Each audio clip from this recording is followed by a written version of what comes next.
கும்பாபிஷேகத்திலே எந்தவித திதி வார நட்சத்திர யோக கரண தோஷங்கள் நிவர்த்திக்காக யாத்ராதானமானது நடைபெற உள்ளது.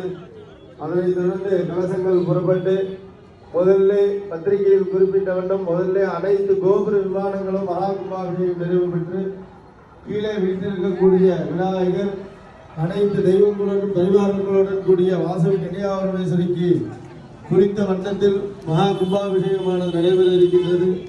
ஆகையாலே ஆங்காங்கே உள்ள பக்த பெருமக்கள், சிவனைய செல்வர்கள், ஆன்றோர்கள், சான்றோர்கள் அனைவரும் ஆலயத்திற்கு வந்திருந்து இந்த பெருஞ்சாந்தி பெருவிழாவை கண்டுகொண்டு வாழ்விலே கல்வி, தனம், தானியம், அழகு, புகழ், பெருமை, இளமை, அறிவு, சந்தானம், வழிதிரிவு, வாழ்நாள் வெற்றி என்று சொல்லக்கூடிய அனைத்து விதமான செல்வங்களையும் பெற்றுமாறு வேண்டி விரும்பி கேட்டுக்கொள்கிறோம். நம பார்வதி பதயே ஹர மகாதேவா.